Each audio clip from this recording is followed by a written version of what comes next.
இல்லை தமிழில் வைக்கக்கூடாதுன்னு கிடையாது.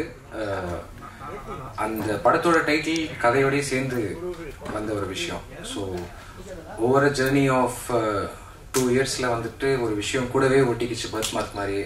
ஸோ அது எங்களை விட்டு போல நீ வரைக்கும் ட்ராவல் ஆகி உங்ககிட்ட வந்து சேர்ந்துருக்குன்னு நினைக்கிறேன்.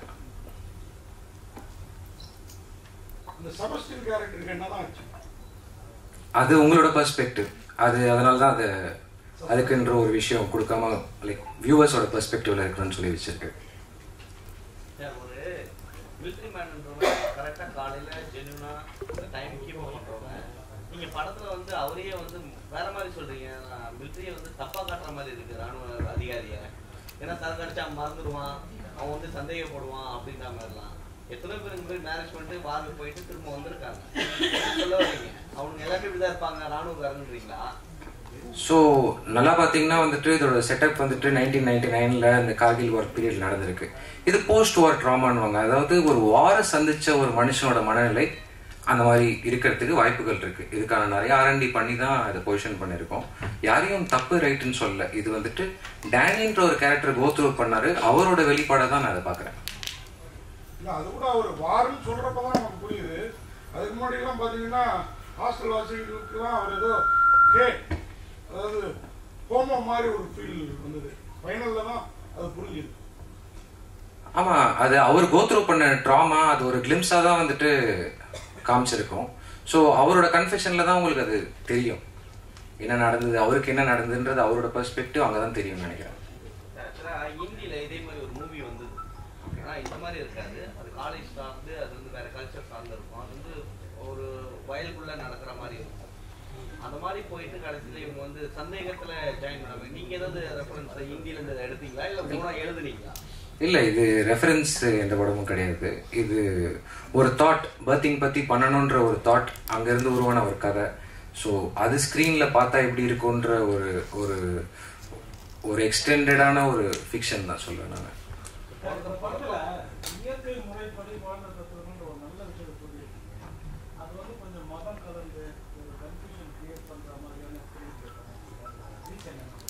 எங்கேயுமே மதத்தை பற்றி நம்ம பேசலை.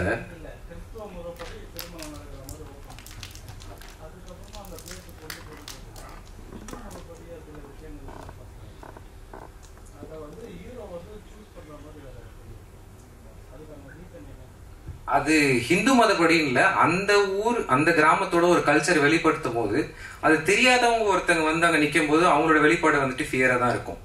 ஸோ அதோட ஒரு வெளிப்பாடாக தான் நான் அதை காமிச்சிருக்கேன். அது வந்துட்டு மத சார்ந்தோ அது மாதிரி எதுவுமே பேசல.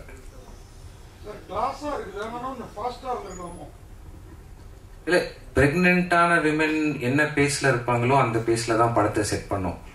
அவங்க ஃபாஸ்டா இருக்க முடியாது இல்லையா? அவங்க இருக்க முடியாது. கூட இருக்கிறவங்க அந்த ஃபயர் ஆகுது, அவ்வளோ பெரிய கொட்டாய் ஃபயர் ஆகுது, அவ்வளோ பேர் டாக்டர்லாம் பக்கத்தில் இருக்கிறாங்க. இந்த நேச்சுரல் டாக்டர்லாம் அவங்க ஏதாவது ஒரு டக்குன்னு ஒரு அங்கே ரொம்ப லேக்காக இருக்கிற மாதிரி ஒரு ஃபீலிங்.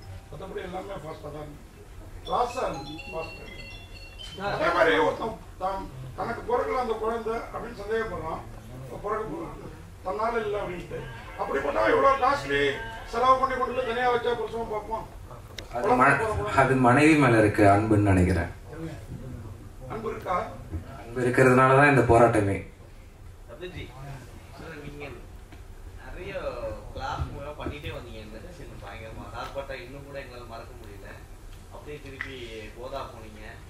திடீர்னு இந்த மாதிரி பேட்டர்ல இறங்கிட்டீங்க. ஹஸ்பண்ட் ஒய்ஃப்லாம் கல்யாணம் ஆயிடுச்சுல? இல்ல, எனக்கு இன்னும் கல்யாணம் ஆகல. முன்னாடி பிராக்டிஸ் எடுக்கிறீங்களா? இல்ல, ஃபர்ஸ்ட் பிரஸ் மீடியா எல்லாருக்கும் நன்றி, தேங்க்யூ. உங்க கொஸ்டின் ஆன்சர் பண்றதுக்கு முன்னாடி எனக்கு சார்பட்டாக்கு ஆதரவு கொடுத்ததுக்கு ரொம்ப ரொம்ப நன்றி. நான் ஒரு பிரஸ் மீடியா நடக்கல அதுக்கு. So thank you so much. And உங்க கொஸ்டின் என்னது? Sorry madam. சார்பட்டா அந்த கிளாஸ் இன்னைக்கே மறக்கல. அதுக்கிட்டையும் கோதாக்கு இறங்குனீங்க. இப்போ திடீர்னு இந்த மாதிரி கிளாஸ் இந்த மாதிரியான ஒரு பேட்டர்ன்ல வந்திருக்கீங்க. எனக்கு கல்யாணம் ஆகலன்னு சொல்றீங்க. வேலை கல்யாணம் ஆகிறதுக்கு முன்னாடியே ப்ராக்டிஸ் எடுத்துக்கலாம் ட்ரை பண்றீங்களான்னு கேட்குறேன். அப்படி சொல்ல முடியாது. அப்படின்னா கோதால நிறைய கொலை பண்ணியிருக்கேன். கொலை பண்றதுக்காக நான் ப்ராக்டிஸ் எடுக்கலையே. பட் இந்த படம் சார்பட்டாக்கு அப்புறம் ஃபர்ஸ்ட் சைன் பண்ண படம். அதுக்கப்புறம் தான் road, king of Kotha, Telugu படம், நட்சத்திரம் எல்லாம் நடந்தது. ஸோ உங்கள் கொஸ்டின் ஆன்சர் பண்ணுறது this is my first movie சார்பட்டாக்கு அப்புறம் சைன் பண்ண மூவி. அண்ட் எனக்கு தெரிஞ்ச அளவுக்கு நான் கேரி பண்ணியிருக்கேன். எனக்கு கல்யாணம் ஆகலை, ஸோ விஷயம் பார்த்துருக்கேன், இவரோட இன்புட்ஸ் இருந்துச்சு. So yeah, I had fun doing this role. வரல ஏன்னா ஹீரோ வந்துட்டாரு, மெயின் இவரே வராது. அவங்க தான் படத்துல ஒரு முக்கியமான கதாபாத்திரம், ஒரு பிரெக்னென்ட் வேற, எல்லா லேடிஸும் பார்க்கக்கூடிய ஒரு கதாபாத்திரம். இங்க ஏன் வரல, என்ன காரணம்? ஹீரோவே வந்திருக்காரு, அவங்க ஹாஸ்பிட்டல் இருக்காங்க. பிரெக்னென்டாவா? இல்லை, அவங்களுக்கு ஃபுட் பாய்சன் ஆயிடுச்சு. ஏதோ ஜென்சல் போட்டு ஓடி வந்துருவாங்க சார். மோஸ்ட்லி ஹீரோயின்ஸ் இங்க நிறைய பேர் வரதே இல்லை, இதுவா இருக்கும் அது எனக்கு தெரியல சார். ஒரு சீன்ல வந்து பள்ளம் தோண்டி அந்த அவர் பள்ளம் தோண்ட வச்சு ஹீரோ வந்து நிக்கிறாரு. அந்த சீன் எதுக்காக வச்சு உங்களுக்கு பிடிக்காது? அந்த சீன் வந்து பாத்தீங்கன்னா பிகினிங்ல இருந்தே வந்துட்டு செபாஸ்டியனுக்கும் அவருக்கும் ஒரு கிளாஷ் ஒன்று நடந்துகிட்டே இருக்கும். ஸோ நீங்க அந்த சேஸ் பண்ணும்போதே பாத்தீங்கன்னா டேனியாவும் சேஸ் பண்ணிட்டு இருப்பாரு, வார்ஃபீல்ட்ல சேஸ் பண்ற மாதிரியே அவன் சேஸ் பண்ணிட்டு இருப்பாரு. அவரோட மென்டல் ஸ்டேட் படி அவன் ஒரு எனிமி அப்படின்ற ஒரு ஆங்கிள் தான் அதை கன்சீவ் பண்ணுது. சார், மிலிட்டரி மேனா ஒரு விஷயம் சொல்லிருக்கீங்க, மிலிட்டரி போயிட்டு வந்தா இது மாதிரி இஷ்யூ நடக்கும்னு சொல்லிட்டு படத்துல காட்டியிருக்கீங்க. தெரியல, அப்ப மிலிட்டரி ஃபேமிலிலாம் வந்து இது பார்த்தா வந்து பாதிக்காதா? பாதிக்கிற மாதிரி எதுவும் காட்டின மாதிரி தெரியல.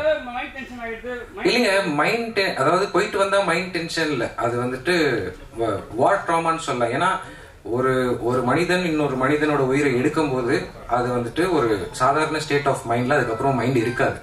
அதுல இருந்து நார்மல்சி வர்றது ஒரு போராட்டம் நினைக்கிறேன், அதுவே ஒரு வார்ன்னு நினைக்கிறேன். அதோட பதிப்பா தான் நான் அதை பாக்குறேன். எல்லாருக்கும் இது நடக்கும்னு அவர் சொல்ல வரல. அது போயிட்டு வந்து இந்த நபருக்கு இது நடந்திருக்கு, இவருக்கு அங்க கார்கில்ல அவரை வந்து கிட்னாப் பண்ணியிருக்காங்க, அதுல நடந்த ட்ராமா, அதுல வேற எஃபெக்ட்ஸ் வந்து காட்டிடுறேன். எல்லாரும் அப்படி இதெல்லாம் கிடையாது, அதனால ரெகுலர் லைஃப் பண்றவங்களும் இருக்காங்க. பொதுவா எதுவுமே பேசல. வந்து ஜெயிலருக்கு முன்னாடியே பத்திரிகையாளர் சந்திப்பு ஆடியோ லான்ச்னா வரும்போது வந்து பார்த்தீங்கன்னா இந்த மாதிரி லூஸ் மோஷன் வர்றது சகஜம், காரணம் காட்டுவாங்க. இவங்க 2 பேர்த்த வச்சு மெயின் கேரக்டரா வச்சு படம் பண்ணும்போது உங்களுக்கு எந்த விதத்துல ஒத்துழைப்பு நல்லா இருந்துச்சா? இல்ல, எனக்கு இந்த 2 பேர்ல மீதி இருக்க 5 பேருமே வந்துட்டு நீங்களே பார்த்துருப்பீங்க, அவங்களோட பெஸ்ட் கொடுத்துருக்காங்க. ஏன்னா இது பர்ஃபார்மன்ஸ் ஓரியன்ட் ஃபிலிம் அண்ட் எல்லாருமே அவங்களோட பெஸ்ட் கொடுத்தா மட்டும்தான் இதை இப்படி ஃபிலிம் பண்ணியிருக்க முடியும்னு நான் நினைக்கிறேன். லைக் மிர்னா ஒரு எக்ஸ்ட்ரீம்ல எஃபர்ட் போட்டாங்கன்னா ஷபீர் இன்னொரு எக்ஸ்ட்ரீம்ல எஃபர்ட் போட்டார். ஏன்னா டம்மிலாம் பார்த்தீங்கன்னா ஒரிஜினல் ப்ராஸ்தட்டிக்ஸ் டம்மி ரெடி பண்ணது, அது எல்லாமே பேபியோட வெயிட் சைஸ் அது எல்லாமே பார்த்து கால்குலேட் பண்ணி ரெடி பண்ணது. ஸோ அவங்க 7 monthsலேருந்து 9 months டிரான்சிஷன் வரைக்கும் அந்த டம்மியோட வெயிட்டை ஆக்சுவலி கேரி பண்ணிக்கிட்டு நீங்க பார்த்த டஃப் டெரெயின்ஸ்ல நடந்து ஓடி இதை வந்துட்டு நடிச்சு கொடுத்தாங்கன்னு சொல்றேன். ஏன்னா நீங்க பார்த்த கிளைமேக்ஸ் எல்லாம் பாத்தீங்கன்னா அங்க அது ஒரு லீச் கார்டு, அது ஆக்சுவலி அவ்வளவு லீச் இருந்துச்சு. அங்க என்ன ஷூட் பண்ணதே பெரிய விஷயம். அங்க நீங்க பார்த்துருப்பீங்க என்ன மாதிரியான பர்ஃபார்மன்ஸ் அங்க கொடுத்துருக்காங்க. ஸோ ஒரு சங்கம் இருக்கு, இந்த படம் ரிலீஸ் ஆனதுக்கு அப்புறம் எதிர்ப்பு நான் அதை பத்தி ஃபாரோ அகென்ஸ்டாவோ எங்கேயுமே பேசல. இது டேனி ஜெனியை கூட்டின்னு அந்த பீரியட்ல அந்த இடத்துக்கு போடுறான், அந்த களத்துல இப்படி ஒரு டிராமா நடக்குதுன்னு தான் பேசியிருக்கேன் தவிர அது சரி இது தவிர நான் எங்கேயுமே பேசல. ஃபர்ஸ்ட் நீங்க ஹீரோ பண்ணிருக்கீங்க இந்த படம், தெரியல. ஃபர்ஸ்ட் படத்துலயே வந்து லிப் லாக்லாம் வச்சிருக்கீங்க, டாக்டர் நீங்களே கேட்டீங்களா டாக்டர் வச்சாரா? நான் நெருங்கி வா முத்தமிடாதுன்னு சொல்லி படத்துல ஹீரோ அறிமுகம். அப்போ இதுல வந்து லிப் லாக்கல் அந்த வெட்டிங்ல நடக்கிறது ஒரு கிஸ் தான் தவிர அது இட்ஸ் நாட், அது ஒரு இமோஷனல் நடக்கிற ஒரு விஷயம் தான் தவிர அது பிளான் பண்ணி இந்த தருணத்துல பண்ணோம்லாம் யாரும் பிளான் பண்ணிப்பாங்க. It wasn't a lip lock, it was just an emotion, ஒரு இமோஷன்ல வர ஒரு வெளிப்பாடு தான் அது, எக்ஸ்பிரஷன் ஆஃப் இமோஷன் தான் அது.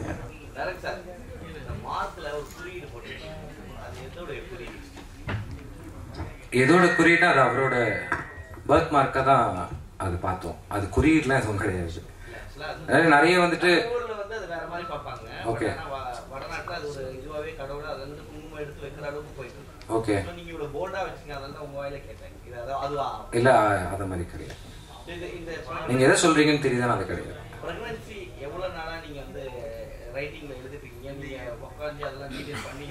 ஆமா, இதுல இருக்கிற சொல்ற பேசப்படுற ஃபேக்ட்ஸ் காட்டப்படுறது எல்லாமே டீடைல்டா R&D பண்ணி சைக்காலஜிஸ்ட்ல இருந்து டாக்டர்ஸ்ல இருந்து எல்லாருக்கிட்டையுமே கன்சிடர் பண்ணி ஃபேக்ட்ஸ் எடுத்து தான் வந்துட்டு அந்த ட்ராமாவை பில்ட் பண்ணும். ஸோ எங்களுக்கு R&D பண்றதுக்கு கிட்டத்தட்ட ஒரு 1 year கிட்ட டைம் ஆச்சு. And apart from that other pregnant people like ப்ரெக்னெண்ட்டாக இருந்த பெண்கள்கிட்டையும் பேசி என்னோட ரைட்டரும் அவங்க சைடில் இருந்த கான்ட்ரிபியூஷன் எல்லாத்தையுமே இன்க்ளூட் பண்ணி தான் நாங்கள் அந்த இடத்த அச்சீவ் பண்ணியிருக்கோம்னு நினைக்கிறேன் நான். இப்போ எல்லாமே பிரைவேட் ஹாஸ்பிட்டல் வந்ததுக்கப்புறம் சுகப்பிரசவமே குறைஞ்சிருக்கு, நல்லாவே ஆப்ரேஷன் மோட்ல தான் போயிட்டு இருக்கு. இந்த படம் வந்து சுகப்பிரசவம் ஆகணும் அப்படின்றதுக்கான கான்செப்டா? இந்த படம் ஒரு அவேர்னஸ் கிரியேட் பண்ணணும்னு நினைக்கிறேன் அபவுட் தட்.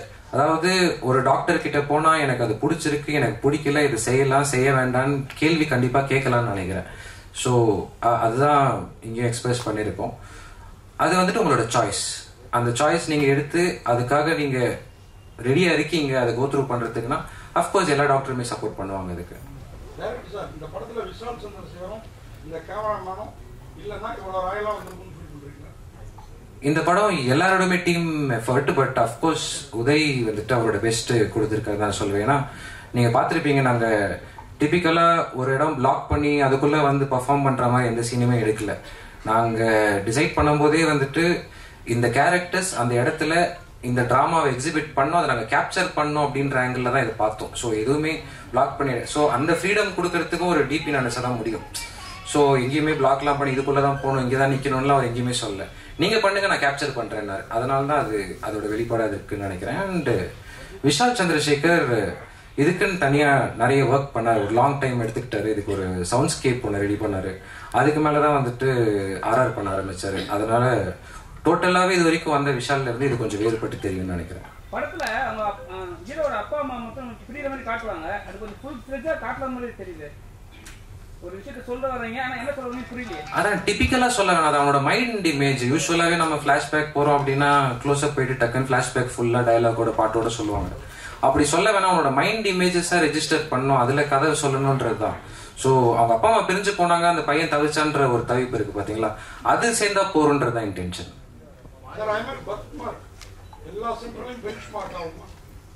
அது நீங்கெல்லாம் எழுதுறது சொல்றதை பொறுத்து மக்கள் வர்றதை பொறுத்து தான் இருக்கு. But I'm hoping for the best.